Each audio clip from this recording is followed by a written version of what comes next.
오늘 본문 마태복음 13장 44절 말씀을 가지고 보아라는 제목을 가지고 하나님의 말씀을 전하도록 하겠습니다.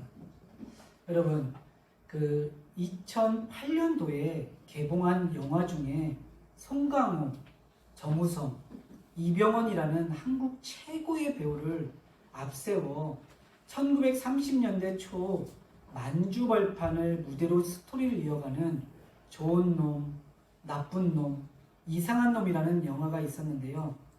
이 영화에 나오는 배우는 각각 좋은 놈, 나쁜 놈, 이상한 놈이라는 캐릭터를 가지고 등장하고 있습니다. 여러분, 이 영화를 보셨는지는 모르겠지만 이 영화를 보시면 누가 좋은 놈이고 누가 나쁜 놈이고 누가 이상한 놈인지 구분이 되셨나요? 그 명확한 구분이 없었던 것 같습니다. 왜냐하면 한 장의 보물지도 때문입니다. 이 영화는 보물지도를 차지하기 위해서 좋은 것과 나쁜 것과 이상한 것의 경계를 넘어서 한결같이 욕망의 포로가 되어버린 인생을 코믹하게 묘사한 겁니다. 인생이 별거 있느냐? 보물 앞에 다 놈 아니냐? 뭐 그런 내용입니다. 여러분, 이 영화만 그럴까요? 오늘날 많은 사람들이 보물을 찾고 살아가고 있는데요. 정치하는 사람들은 대통령 자리에 오르는 것이 최고의 보물이라고 생각하고, 공부하는 학자들은 자기의 이론에 세계적으로 인정받고 노벨상을 타는 것이 보물이라고 생각하고, 운동선수는 최고의 자리에 올라 많은 연봉을 받고 인기를 누리는 것을 보물이라고 생각하고, 수많은 사람들은 부자가 되는 것이 보물을 찾는 것이라고 생각을 하고 있습니다. 크고 작음의 차이는 있겠지만 사람들은 명예를 얻고 인기를 얻고 부귀를 얻는 것이 보물이라고 생각을 하고 있습니다. 그리고 그 보물을 찾는 과정 속에서 좋은 놈, 나쁜 놈, 이상한 놈의 경계를 없이 전부 욕망의 노예로 살아가고 있습니다. 그런데 여러분, 막상 보물을 손에 넣고 보면 어떻습니까? 그 보물이 정말 우리를 행복하게 하고 우리를 기쁘게 해준다고 생각하세요? 여러분, 소설가 마가렛 미첼 여사가 쓴 바람과 함께 사라지다 라는 책이 그 당시에 2천만 부가 넘게 팔렸다고 합니다. 한마디로 말하면 대박을 터뜨렸는데요. 그녀는 그 보물을 찾고 나서 행복하지 않았다고 합니다. 이 소설을 너가 쓴 것이 맞느냐? 남의 것 표절한 것 아니냐? 판권 시비와 재판으로 너무 많은 시달림을 당하다가 40세 나이에 교통사고로 돌아가셨다고 합니다. 보물을 찾았는가 싶었는데 정말 바람과 함께 사라져버렸습니다. 이런 것처럼 세상이 보물이라고 생각하는 것은 잡았다가 나고 생각하면 날아가 버리고, 얻었다고 생각하면 사라져버리기 때문에 결코 우리를 행복해 해주지 못하고 우리를 기쁘게 해드리지 못합니다. 여러분, 오늘 날아가지 않고 사라지지 않는 진짜 보물을 말씀을 드리려고 하는데요. 여러분, 이 보물이 어떤 보물이라고 생각하세요? 오늘 본문 마태복음 13장 44절 말씀을 보시면 우리 다 같이 마태복음 13장 44절을 같이 한번 읽어보도록 하겠습니다. 천국은 마치 밭에 감춘 보화와 같으니 사람이 이를 발견한 후 숨겨두고 기뻐하며 돌아가서 자기의 소를 탁하라 그 밭을 사느니라. 여러분, 이 말씀을 보시면 예수님은 천국이 보물 같다고 말씀하고 있는데요. 천국은 하나님의 은혜와 하나님의 복으로 다스리는 왕국입니다. 그런데 여러분, 하나님께서 다스리는 왕국은 천국만 있는 것이 아니라 지옥도 있습니다. 지옥은 하나님의 진노와 하나님의 심판으로 다스리는 나라입니다. 하나님께서 다스리는 천국과 지옥은 나중에 죽어가는 나라만이 아니라 지금 이 땅에서도 임하고 지금 이 땅에서도 나타나고 있습니다. 장차 영원한 천국과 영원한 지옥이 완성된 것이지만 지금도 천국과 지옥을 경험하고 살고 있습니다. 그 중에서 지금 이 땅에서 누리는 천국을 예수님은 감추어진 보물과 같다고 말씀하고 있는데요. 보물은 보물인데 감추어진 보물이라고 말씀하고 있습니다. 누가복음 17장 20절부터 21절 말씀을 보시면 바리새인들이 하나님의 나라가 어디 때에 임하나이까 묻거늘 예수께서 대답하여 이르시되 하나님의 나라는 볼 수 있게 임하는 것이 아니요 또 여기 있다 저기 있다고도 못하리니 하나님의 나라는 너희 안에 있느니라. 여러분, 이 말씀을 보시면 하나님의 나라가 어디에 있다고 말씀하고 있나요? 하나님의 나라는 너희 안에 있다고 말씀하고 있는데요. 지금 이 땅에 임하는 천국은 우리가 볼 수 있는 물리적인 나라가 아니라 우리가 볼 수 없는 영적인 나라이기 때문에 감추어진 보물과 같다고 말씀하고 있습니다. 여러분, 이것을 신학적으로 말하면 이미와 아직이라고 할 수가 있습니다. 이게 무슨 말이냐면 이미 천국은 이 땅에 임했고 아직 이 땅에서 천국은 완성되지 않았습니다. 다시 말해 이 땅에서 이미 천국은 임했지만 완성된 천국이 아니라는 겁니다. 그러면 여러분, 누가 천국에 들어갈 수 있을까요? 이미 이 땅에서 천국을 누리는 자들이 들어갈 수 있기 때문에 천국은 이미 하나님의 은혜와 하나님의 생명을 믿는 자들에게 나타나고 임하는 것입니다. 이와 마찬가지로 하나님의 진노와 하나님의 심판도 이미 우리에게 나타나고 있는데요. 단지 우리가 기대하는 방식이 아니라 감추어진 방식으로 나타나고 있습니다. 천국과 지옥은 정반대의 성격을 가진 나라이기 때문에 지금 임해 있는 천국을 알기 위해서는 지금 임해 있는 진노의 형태, 지옥의 형태를 알면 천국을 빨리 이해할 수가 있습니다. 먼저 로마서 1장 18절 말씀을 보시면 하나님의 진노가 불의로 진리를 막는 사람들의 모든 경건하지 않음과 불의에 대하여 하늘로부터 나타나나니. 여러분, 이 말씀을 보시면 지금도 사람들이 경건하지 않는 것과 불의에 대한 하나님의 진노와 하나님의 심판이 하늘로부터 나타난다고 말씀하고 있는데요. 여러분, 어떻게 하나님의 진노와 하나님의 심판이 나타나는 것일까요? 벼락을 치는 방식으로 나타나시는 것일까요? 아니면 뒤통수를 한 대 때리는 방식으로 나타나는 것일까요? 이런 방식으로는 절대로 나타나지 않습니다. 로마서 1장 24절 말씀을 보시면 그러므로 하나님께서 그들을 마음의 정욕대로 더러움에 내버려 두사 그들의 몸을 서로 욕되게 하게 하셨으니 라고 말씀하고 있습니다.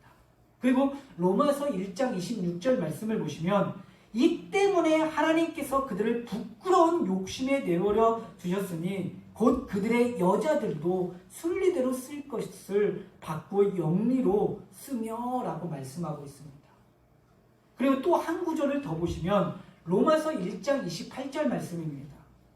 또한 그들이 마음에 하나님 두기를 싫어하며 하나님께서 그들을 그 상실한 마음대로 내버려 두사 생각하지 못한 일을 하게 하셨으나.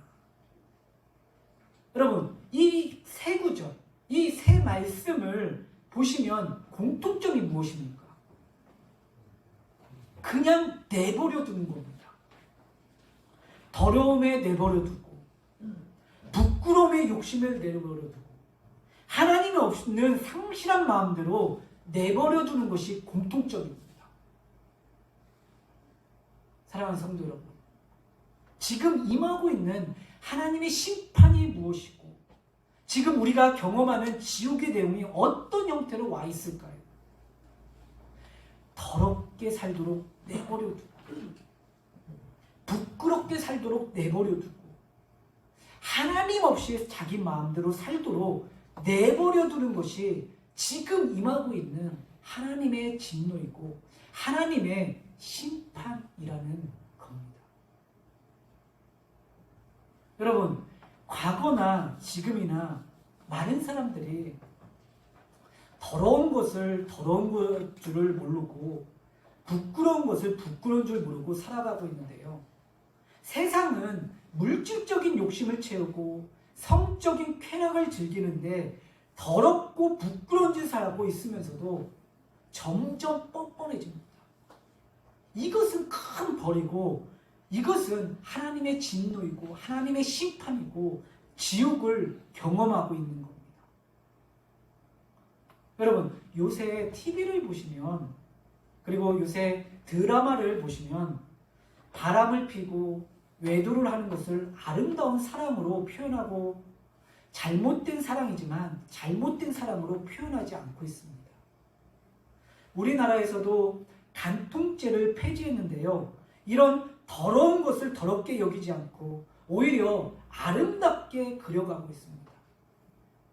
그래서 이 시대는 바람과 외도가 보편화되어 있는 경우가 많이 있고, 어느 정도인가 하면 각자 부인과 남편을 의심해야 할 정도입니다. 어느 책에서 본 이야기인데요. 한 순진한 부인이 모임에서 요즘은 애인 없는 사람이 없다는 소리를 듣고 남편을 한번 의심해 보기로 했는데요. 그렇게 작정하고 보니 의심스러운 것이 한두 가지가 아니었다고 합니다. 그런데 어느 날 새벽 1시쯤에 남편의 휴대폰이 울리고 남편이 자다 벌떡 일어나 전화를 받았다고 합니다. 가만히 듣고 있더니 알았다고 하면서 전화를 끊었는데요. 얼핏 들어보니 여자 목소리였다고 합니다. 남편은 조용히 일어나 옷을 챙겨 입고 자는 부인을 확인하더니 조용히 문을 닫고 나갔다고 합니다. 남편이 이 밤중에 여자의 전화를 받고 몰래 나가니까 부인이 온갖 생각이 들었는데요. 뒤따라 나가 현장을 잡아 머리끄댕이를 잡고 싸워야 하나? 어떻게 해야 하나?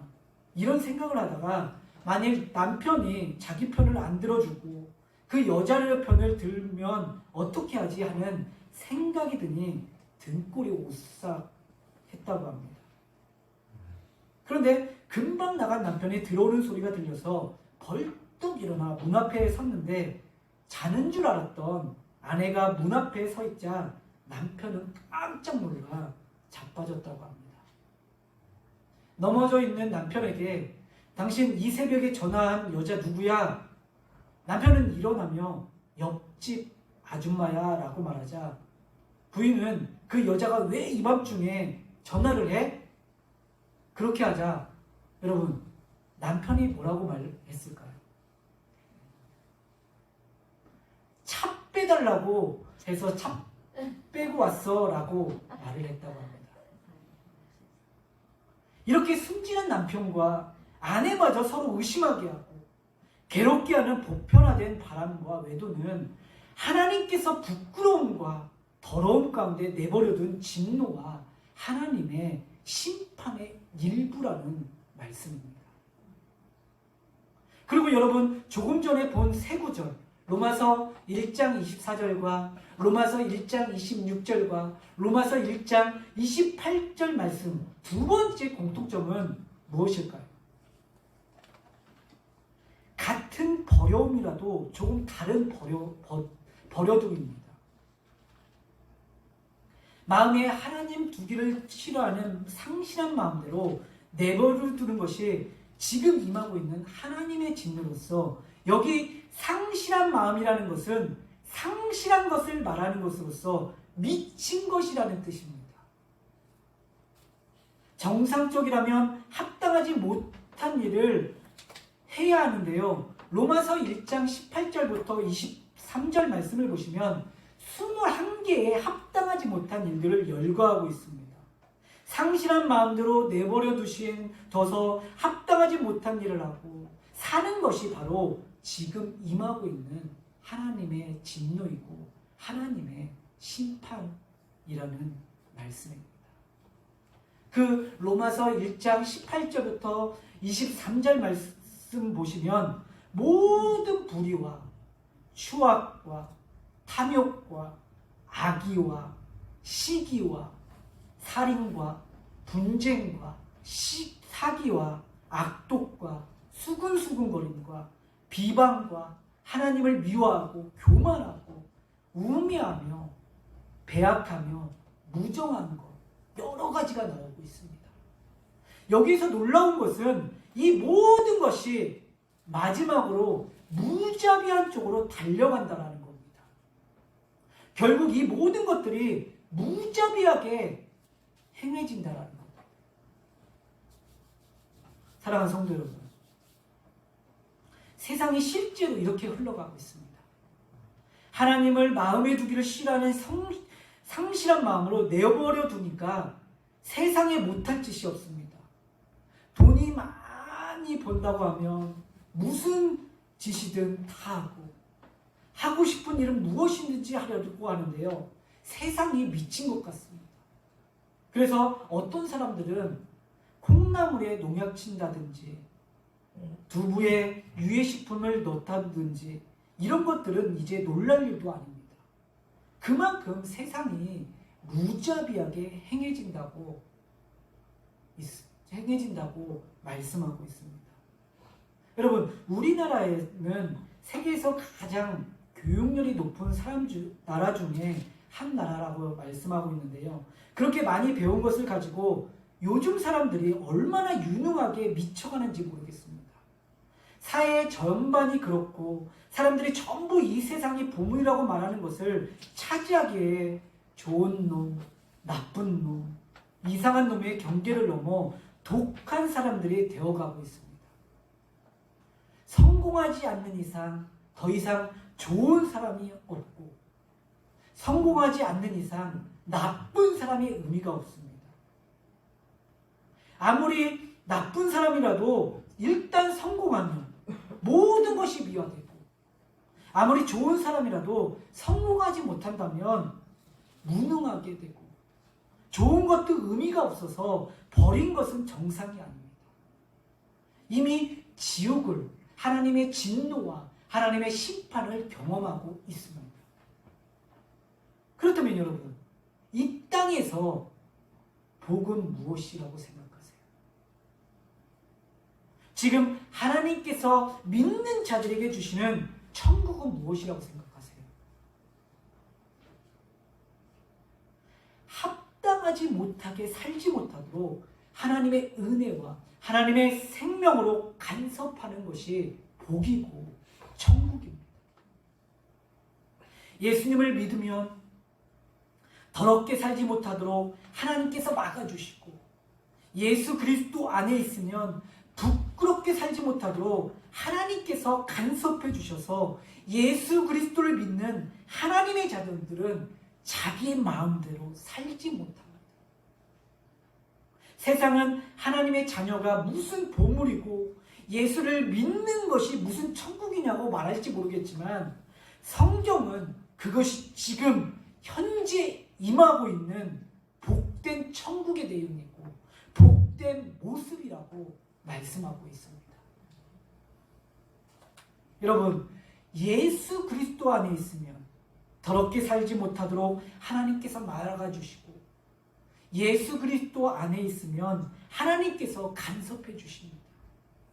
예수 그리스도 안에 있으면 하나님께서 부끄럽게 살지 않도록 도와주시고, 예수 그리스도 안에 있으면 상실한 마음으로 살지 않도록 인도해 주시는 은혜를 하나님께서 주시면서 나중에 영원한 복된 천국으로 우리를 이끌어 가십니다.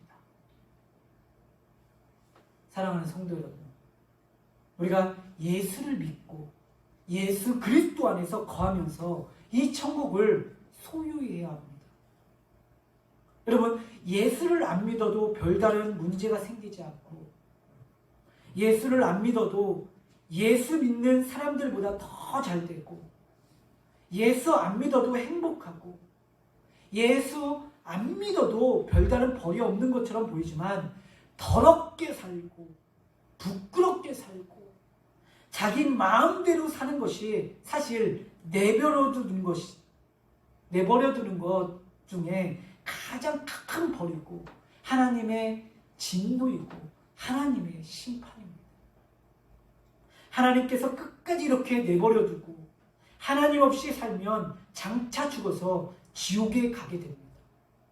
여러분, 하나님께서 우리를 내버려두고 그냥 버려두면 얼마나 억울하겠습니까? 사랑하는 성도 여러분, 예수님을 발견하고 예수님을 바로 믿으십시오. 여러분, 예수 그리스도 안에 거하십시오. 그래야 하나님께서 더럽게 살지 못하게 하고 하나님께서 부끄럽게 살지 못하도록 우리의 삶에 간섭하시고 우리의 삶에 막아주시는 다스림이 있습니다. 여러분, 밭에 감춰진 보물처럼 사람들이 알지 못하지만 진짜 보물은 하나님을 발견하고 예수님을 믿는 것이고 예수 그리스도 안에 거하는 것입니다. 이 보물, 예수님을 발견한 사람은 자기의 소유를 다 팔아 모든 보물이 묻힌 밭을 사게 됩니다. 그래서 예수님을 발견하고 예수님을 믿는 것은 나의 모든 것을 다 팔아도 아깝지 않는 보물을 사는 겁니다. 사랑하는 성도 여러분, 그렇다면 진짜 부활을 발견한 사람들은 어떻게 살까요? 오늘 본문 마태복음 13장 44절 말씀을 보시면 우리 너무나 중요한 말씀입니다. 우리 다 같이 한번 마태복음 13장 44절 말씀을 같이 한번 읽어보도록 하겠습니다. 천국은 마치 밭에 감추인 보화 같으니 사람이 이를 발견한 후 숨겨두고 기뻐하며 돌아가서 자기의 소유를 다 팔아 그 밭을 샀느니라. 여러분, 진짜 부활을 발견한 사람은 어떻게 산다고 말씀하고 있나요? 우리가 보물을 발견했다면 기쁨으로 대가를 지불해야 한다고 말씀하고 있습니다. 일상생활에서 우연히 부활을 발견한 농부의 마음은 어떻겠습니까? 기뻐하며 돌아갔다고 말씀하고 있는데요. 농부의 마음은 기쁜 마음입니다. 부활을 생각하면 기쁘게 일할 수 있고, 부활을 생각하면 밥을 안 먹어도 기쁘고, 부활을 생각하면 무슨 일을 하든 기쁘고, 부활을 생각하면 누가 욕을 해도 자기의 소유를 다 팔아 기쁜 마음으로 그 밭을 삽니다. 우연히 보화를 발견했다면 원래의 밭의 주인이 그 보화의 주인입니다. 그런데 이 농부는 보화를 땅으로 덮어놓고 자기의 소유를 다 팔아 그 밭을 샀습니다. 여러분, 이 말씀이 무슨 말씀일까요? 천국을 발견하고 예수 그리스도를 발견한 사람은 기쁨으로 희생을 해야 한다는 말씀입니다. 반대로 기쁨으로 섬기지 않고, 기쁨으로 헌신하지 않고, 기쁨으로 주님의 일을 감당하지 않는 사람은 어떤 사람일까요? 발견하지 못하고 예수 그리스도를 발견하지 못한 사람입니다. 그래서 우리가 예수님을 발견하셨다면, 예수 그리스도를 발견한 사람이라면, 부활을 발견한 사람으로서 모든 일을 기쁜 마음으로 감당하시는 우리 주님교회 모든 성도님이 되시기를 바라겠습니다. 그리고 여러분, 두 번째로 진짜 부모를 발견한 사람은 어떻게 살아가야 할까요? 마태복음 13장 44절 하반절 말씀을 보시면 자기의 소유를 다 팔아 그 밭을 샀느니라 이렇게 말씀하고 있습니다. 여러분, 진짜 부모를 발견한 사람은 어떻게 산다고 말씀하고 있나요? 부하가 묻힌 밭을 삽니다. 농부가 기쁜 마음으로 자기의 소유를 다 팔아 산 것은 그 밭을 샀습니다. 여러분, 왜 그 밭을 샀을까요?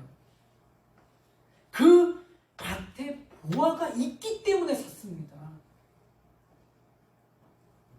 그 밭은 보물이 아니라 그 밭은 값이 안 나가고 쓸모없는 땅입니다. 그 밭은 돌도 있고 잡초도 많기 때문에 가치 없는 땅입니다. 그렇지만 농부는 밭을 샀습니다. 왜 샀어요? 부하가 있기 때문에 샀습니다.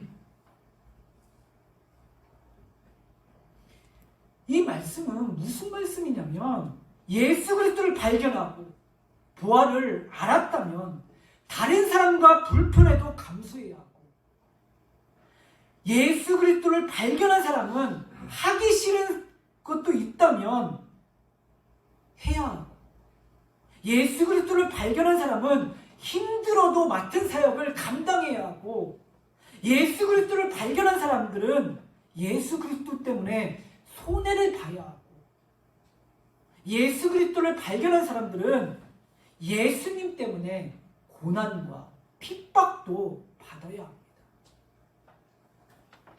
그 농부가 부활을 자기 것으로 만들기 위해서는 먼저 밭을 사야 하는데요, 우리가 예수 그리스도를 부활을 사려면 밭을 먼저 사야 합니다. 다시 말해서 농부가 밭을 먼저 산 것처럼 부활이신 예수 그리스도를 발견했다면 하기 싫은 것도 예수님 때문에 모든 일에 헌신하고 예수 그리스도 때문에 맡은 일에 최선을 다하고 섬겨야 한다는 말씀입니다. 사랑하는 성도 여러분, 오늘 이 시간 예수님과 그의 나라라는 보물을 발견하는 자들이 되시고, 그 보물을 발견했다면 우리가 기뻐하면서 주의 일을 감당하시고, 예수 그리스도를 부활을 발견한 사람은 내 소유를 다 팔아 아낌없이 아깝지 않을 만큼 값진 부활이기 때문에 숨겨두고 부활가 있는 밭을 먼저 산 것처럼, 보물인 예수 그리스도를 발견하셨다면 그 밭을 먼저 사야 합니다. 사랑하는 성도 여러분, 보혜이신 예수님을 발견하셨다면 예수 그리스도 때문에 맡은 일에 헌신해야 하고, 예수 그리스도 때문에 맡은 일을 최선을 다하면서 그 섬김 속에 예수님을 발견하고, 그 섬김 속에 예수님을 만나고 그 보물을 우리의 것으로 소유하는 은혜와 복이 우리 주은혜교회 모든 성도님들에게 있기를 주님의 이름으로 축복합니다. 우리 기도하겠습니다. 자비롭고 은혜가 풍성하신 하나님 아버지, 감사와 영광을 올려드립니다. 하나님, 저희들이 예수님과 그의 나라라는 보물을 발견하는 자들이 될 수 있도록 하나님께서 인도하여 주시옵시고, 그 보물을 발견했다면 저희들이 기쁨으로 주님의 일을 감당하고 그 보아이신 예수님을 위하여 맡은 일을 최선을 다하면서 그 보물을 우리의 것으로 소유하는 은혜와 복을 받을 수 있도록 은혜 위에 은혜를 더하여 주시옵소서. 하나님, 저희들이 보아이신 예수님을 발견한 자로서 예수님을 바로 믿고 예수 그리스도 안에 거하면서 예수님의 간섭과 예수님의 인도하심을 늘 받을 수 있도록 인도하여 주시옵시고, 예수 그리스도 안에서 더럽게 살지 않고 부끄럽게 살지 않도록 늘 하나님이 함께하여 주시옵소서. 하나님, 코로나가 더욱 확산되고 있습니다.